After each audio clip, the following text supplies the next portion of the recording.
Kw'izina rya Data n'irya Mwana n'irya Mutima Mweranda, amen. Bene wacu dusangiye ukwemera muri Yezu Kristu, ndabaramukije mu izina rya Yezu Kristu. Nitugire Kristu, dusabikanya ijambo ry'Imana riri muri Bibiliya mu gitabo cy'ibikorwa by'abatumwa.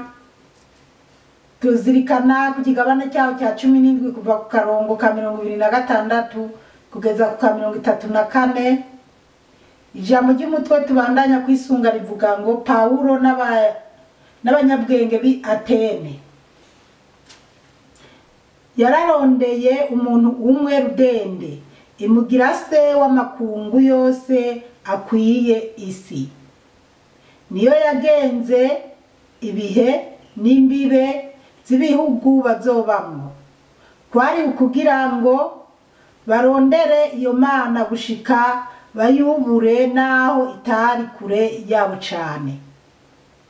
Niyo iduha ubuzima, niyo tugendako, kandi niyo itubeshaho, nk'uko bamwe mu biwanyu babivuze bati na twebwe turi abo muri uyo muryango.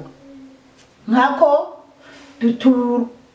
duturuka rero mu muryango w'Imana, ntidushobora kwiyumvira ko Imana yogereranywa n'inzahabu n'ifeza canke n'ibuye, igishushanyo cagizwe n'ubuhinga hamwe n'ivyiyumviro by'abantu. Imana noneho yarihanganiye ibihe by'ukutamenya, ariko ubu ibwiriza abantu bose aho bari hose ko bokwigaya, nkako yigeneye umunsi zoza gucira bose urubanza rutunganye. Mbere n'ubuzoruca yaramuzuye ava mu bapfuye ngo ntihagire uwugira akariganga muhogo. Bumvise ariko aravuga ibyizuka, bamwe baritwengera, abandi bamubwira bati nimba ari ibyo tuzoba turakumviriza ikindi gihe. Paulo rero aca abavamwo arigira, ariko bamwe baca bamwuma amaguru mu nyuma baremera. Muri bo hari Diyoniziyo wo mu bajenama b'i Areopago n'umugore yitwa Damaris n'abandi. Bene wacu muri Yezu Kristu, iri ni ijambo ry'Imana. Dushima Imana, haleluya, amen. Bana b'Imana, ikigabane cya 17, iyi ni audio ya 4 canke video ya 4, kandi niyo ya nyuma kuri iki kigabane. Ijambo ry'umutwe riravuga ngo Paulo n'abanyabwenge bi Atene. Niho tukibandanya tuzirikana.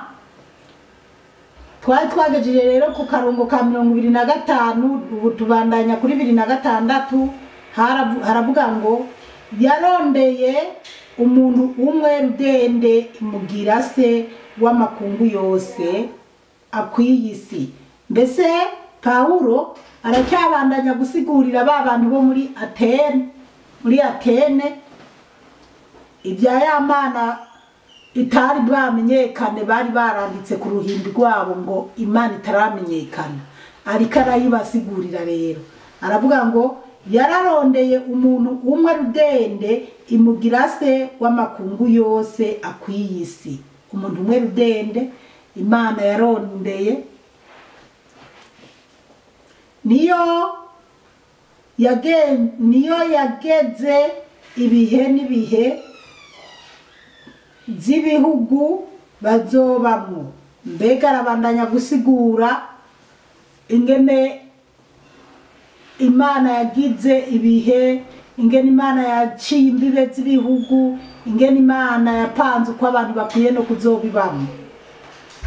Ibirindwi kwari ukugira ngo barondere iyo mana gushika bayubure naho itari kure yabo cyane.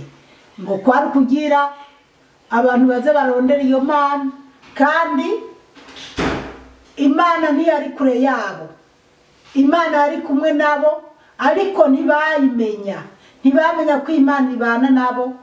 Mugabo batubwira ko kwari kugira barondera iyo mana, aracyabandanya neza kubasigurira ya mana kugira bayimenye. 28 niyo iduha ubuzima, niyo tugenderako, kandi niyo itubeshaho, nk'uko bamwe mu biwanyu babivuze bati na twebwe turi abo muri uyo muryango. Mbese abandanya kubasigurira ya mana kugira bayimenye neza, ukuntu iyo mana mbega ikunda abantu barimo bose, kandi ukuntu yaremye byose, n'ukuntu bamwe muri abo babyumvise bavuga ati kumbe natwe rero turabo muri uwo muryango, turaba imana, twese rero turabana b'Imana. Ubwo rero yabumvisha ko ziriya mana bari bamenyereye, bari baragishitse ku mahimbi yabo, ntacyo zari zipfana n'iyi mana y'ukuri ariko arabasigurira. Turabandanya 29 avuga ngo ko duturuka rero mu muryango w'Imana, ntidushobora kwiyumvira ko imana yogereranwa n'inzahabu.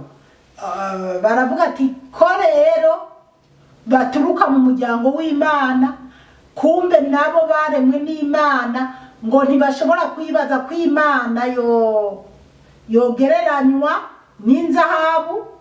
Turabandanya, n'ifeza canke n'ibuye, igishushanyo cyagizwe n'ubuhinga hamwe n'ibyiyumviro by'abantu. Imana yo mu ijuru iduhe gutahura cyane. Bobo baratanga gutahura rero iyo mana, ko iyo mana idashobora kugereranwa n'inzahabu, itogereranwa n'ibuye, kuko hariho abasenga ibibuye bakavuga ati iri buye niyo mana, abandi bakaraba inzahabu nyene zikayangana ati iyi niyo mari, iyi niyo mana, bakumva inzahabu nyene nta utazi kuri hejuru y'ibyisi cyane ariyo yemewe.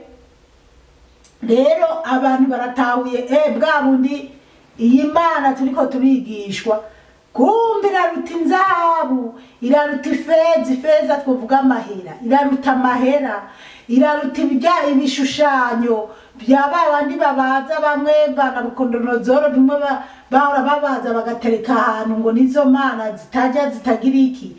Rero Pawulo ariko arabasigurira imana uko imeze. Yarababwiye ati imana ntibajya mu masengero, imana ibana namwe, imana ibana n'uwo ari we wese, imana igendera muri twebwe canke muri mwebwe. Ubwo rero abantu bamwe baratahuye ko imana atari feza, imana atari bishusho, imana atari inzahabu, bariko barabitahura. 30 bavuga ngo imana noneho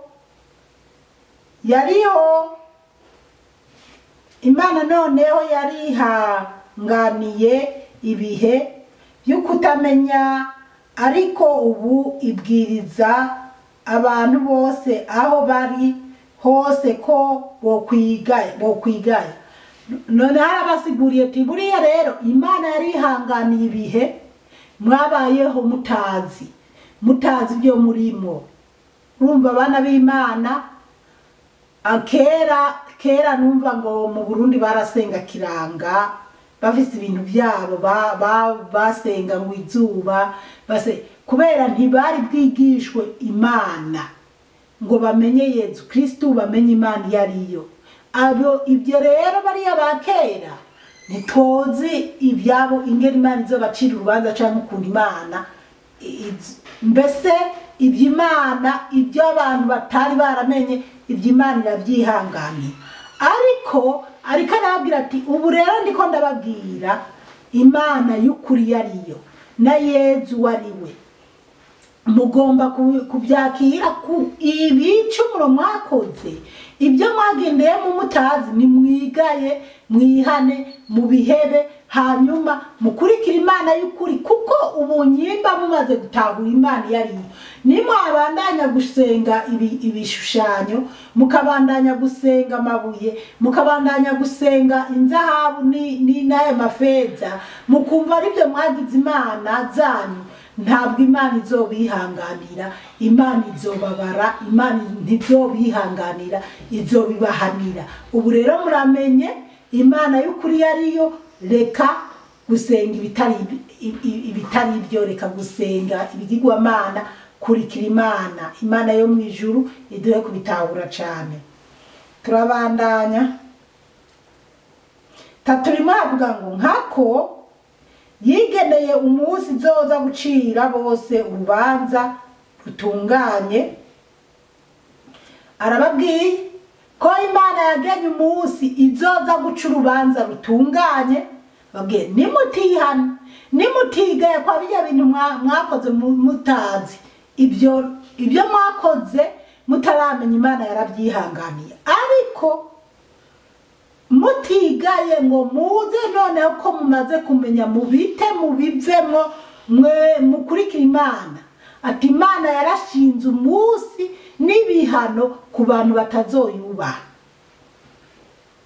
mbere n'uzoruca yaramuzuye ava mu bapfuye ngo ntihagire uwugira akariganga mu buhogo Imana yo mu ijuru iduhe gutahura cyane arababwira ati yo ati rero Imana yaramaze kuduha n'uzoca urubanza ati kandi uwo yaduhaye Pawulo ariko arabasigurira Imana batari bazi ariko aranabasigurira Yezu Kristo none aravuze ati uzoca urubanza Imana yaramaze kumuduha yaramaze kuboneka rero ntihagire uzokwitwaza akariganga mugo avuga ngo yango je ngo sinamenye uwo Yezu ngo yango je ngo sinamenye ngo yuko nagomba kubaha mugenzanje oya je sinamenye ko gusenga ibishushanyo inzahabu cyane kubaha abantu batari bo tubasenga ko ari icyaha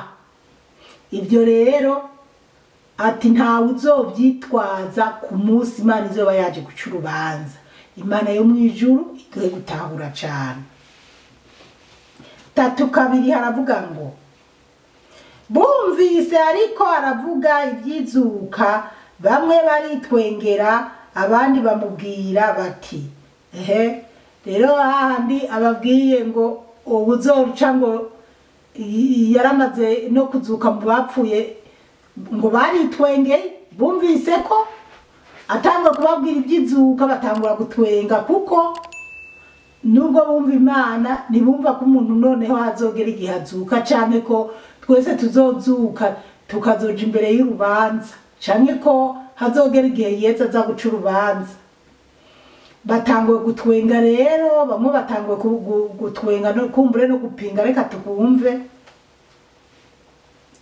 nimba ari ibyo tuzoba turakumviriza ikindi gihe Imana yo mu ijuru idutabare cyane batanguye noneho kumupinga baravuga ati ibyo nibyo uzanye uriko uratubwira ibyo abapfuye n'abazozuka ibyo onye nta nibiraho nta nubwo tukumviriza tuzoba turakumviriza ikindi gihe ubu birahindutse twarabonye ku audio canke video yagira gatatu kw'iki kigwa twarabonye bamwumviriza bumva bashaka gutahura neza ariko ubu bavuze ati ntidushaka no kukumviriza tuzokumviriza ikindi gihe batanguye kumva kumenga ariko arababesha nyimbazanye ibyizuka kandi namwe murabyumva ntibari bazi neza Imana ntibari bazi Yezu Kristo iyumvire natwe twiyumviriye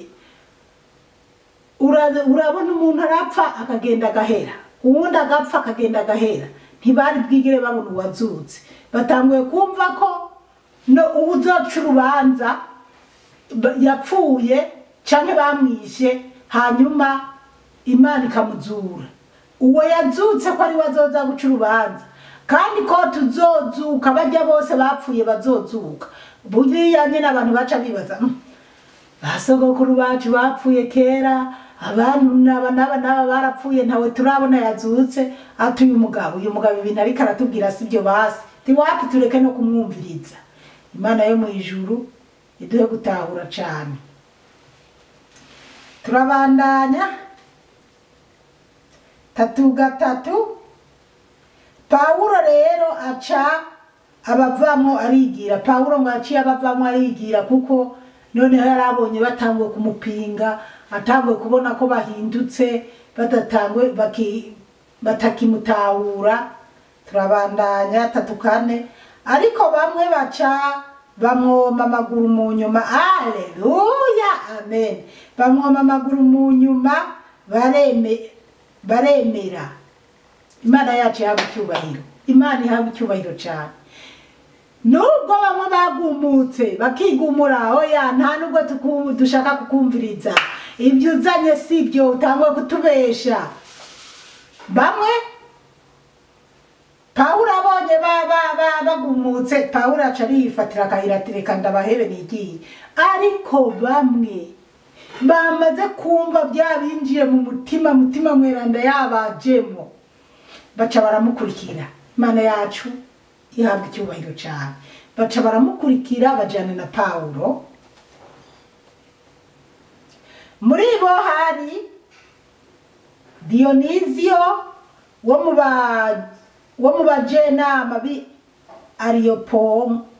Areopongo n'umugore yitwa Damarisi n'abandi batubwiye Damarisi n'uwo Dionizio bashobora kuba bari abantu bamenyekana aho hantu kuko baca bavuga ko n'abandi rero nubwo byagenze gutyo muri bo hari abakurikiye Pawulo amaze kugenda umenga arababaye ko yigishije ibitari ibyo ariko haciye haboneka abamukurikira bamaze kubyakira neza ariho bavuga ngo muri bo hari Dionizio wo mu bajenama bari abantu bakomeye murumva nyene ko yari umujenama bakomeye ngo bo bi Areopango uwo rero Dionizio yari umuntu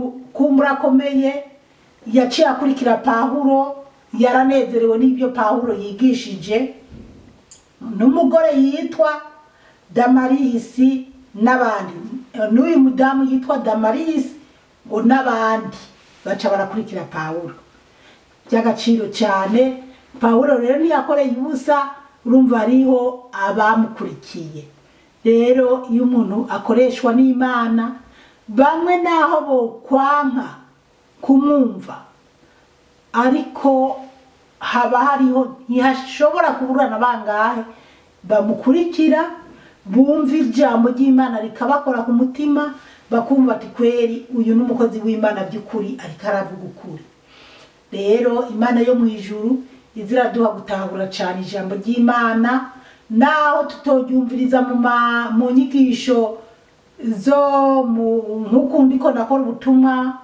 mu mashengero n'ahandi gutyo ariko nawe uze wibuka gufata Bibiliya wisomere usenga Imana iguhe mutima wayo mweranda utahure byinshi kurusha ibyo wumvise ku rusengero ibyo wumvise ngana vuze canke abandi bavuze kuko abana b'Imana ku rusengero turatonda ku isengero abapatiri canke abapasiteri canke abashehe bagasigura ariko ukaba umuntu asohotse imisa iheze canke ibikorane biheze ukaba wamubaza ati mbega wumvise iki mu ijambo ry'Imana bimeze gute ugasanga umuntu ukumva ngo byari biryoshe gusa ngo ni sawa mugabo umuntu akaba atakwibuka ijambo yumvirije igituma mvuze ibi hari igihe nkunda kumviriza ijambo ry'Imana riba ryatanzwe buri munsi muri Eklezia Katolika.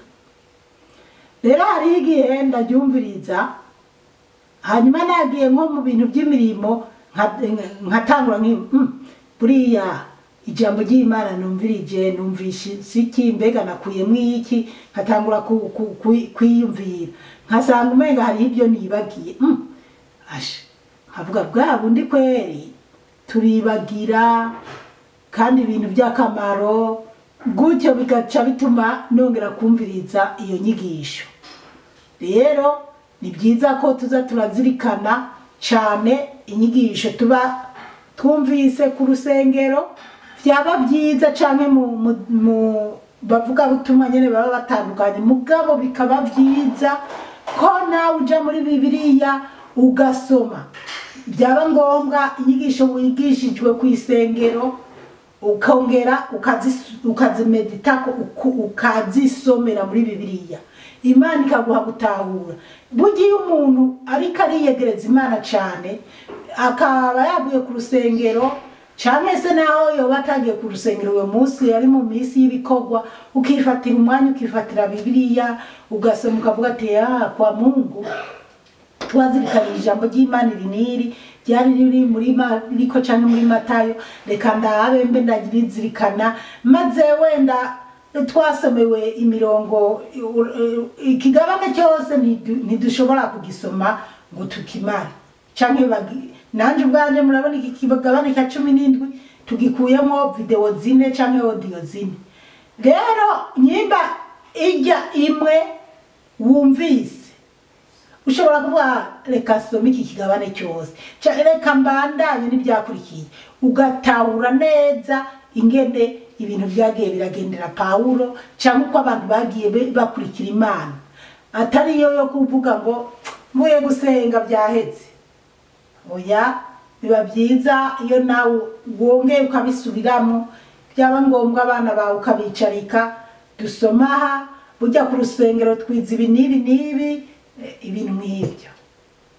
Bana b'Imana murakoze cyane, mukama Imana bahezagire cyane, mwarahezagiwe n'Imana ikirushirize, tugume dusengeranira kugira tuze dutahe mu bwami bw'ijuru. Yezu niyaza kujana isengero, wowe nanje tuze duhurire no mu bwami bw'ijuru. Haleluya, amen. Umukama Imana bahezagire cyane, ku izina rya Data, rya Mwana, rya Mutima Mweranda, amen. Turagusenga Yezu, turakuninaza.